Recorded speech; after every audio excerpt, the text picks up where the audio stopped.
ইমাম মাহদি আসার পূর্বে প্রায় ৭০টি আলামতের কথা হাদিসে বর্ণনা আছে। তার মধ্যে প্রায় ৬৫টি পূর্ণ হয়ে গেছে। বিশ্বাস হচ্ছে না, তাই না? হ্যাঁ, কথা সত্য এবং কিয়ামত আমাদের নিকটেই। এবার কিছু আলামত আপনাদের সামনে তুলে ধরলাম। বুখারী শরীফের হাদিসে আছে, ইমাম মাহদি আসার পূর্বে মানুষের ধন সম্পদ বৃদ্ধি পাবে, ঘন ঘন ভূমিকম্প হবে, বিনা বিচারে হত্যাকাণ্ড বেড়ে যাবে, ঘন ঘন বাজার বসবে ও মহিলারা সর্বপ্রথম সেখানে ঢুকবে। মহিলারা পণ্য হবে, অর্থাৎ তাদের দোকানে বসানো সহ বিভিন্ন অ্যাডভার্টাইজিং মহিলাদের দিয়ে করানো হবে। পুরুষের তুলনায় মহিলাদের সংখ্যা বৃদ্ধি পাবে। আবু দাউদ শরীফে আছে, মানুষ চুলে কলব ব্যবহার করবে। এছাড়াও আরও রয়েছে, ঘন ঘন বজ্রপাত হবে। বিভিন্ন এলাকার মানুষের যখন পরস্পরের সাথে দেখা হবে, তারা বলবে, গত বজ্রপাতে তোমাদের এলাকায় কতজন মারা গেছে। সুদের ছড়াছড়ি হবে, দুর্নীতি বেড়ে যাবে, কোনো অপরাধের শাস্তি কায়েম হবে না।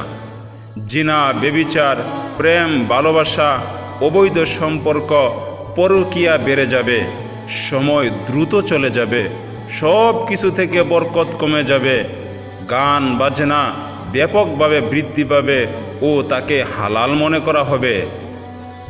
মদ্যপান বেড়ে যাবে এবং তা অন্য নাম দিয়ে বিক্রি করা হবে।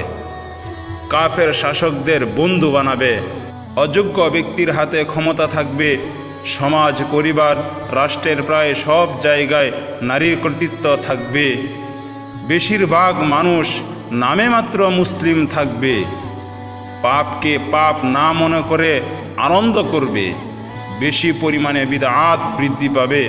আকাশ থেকে ফিতনা বর্ষিত হবে, অর্থাৎ স্যাটেলাইটের মাধ্যমে, ইন্টারনেটের মাধ্যমে মানুষ গুনার দিকে তাপিত হবে।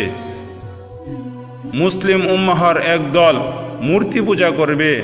দাসী তার প্রভুকে জন্ম দিবে, অর্থাৎ মেয়ে তার মায়ের সাথে দাসীর মতো ব্যবহার করবে।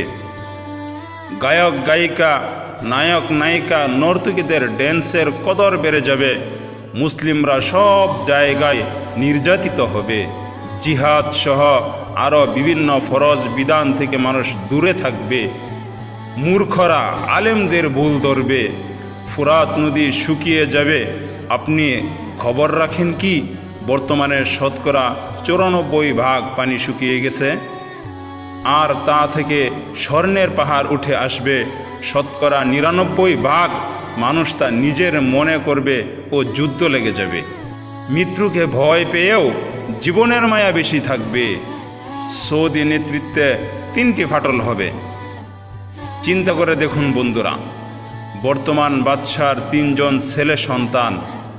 এই আলামতগুলোর দ্বারা কি আমরা বুঝতে পারি না যে আমরা কিয়ামতের কতটা নিকটবর্তী আছি? প্রিয় মুসলিম ভাই ও বোনেরা, আরও বাকি 5টি আলামতের মধ্যে 4টি আলামত পূরণ হলেই কিয়ামতের দিন গোনা শুরু হয়ে যাবে।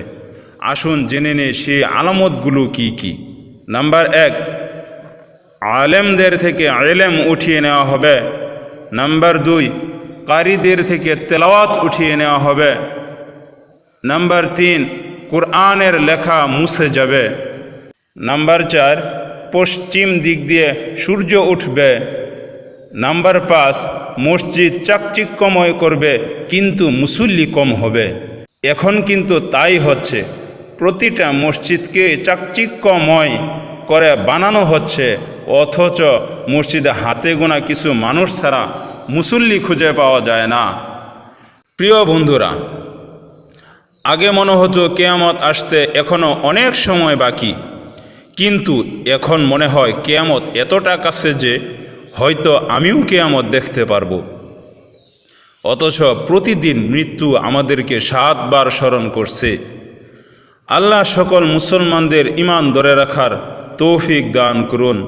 কিয়ামতের কঠিন ফিতনা থেকে আমাদেরকে হেফাজত করুন। আমরা সকলেই গুনাহগার। আল্লাহ আপনি আমাদের সকলকে ক্ষমা করে দিন। আমিন।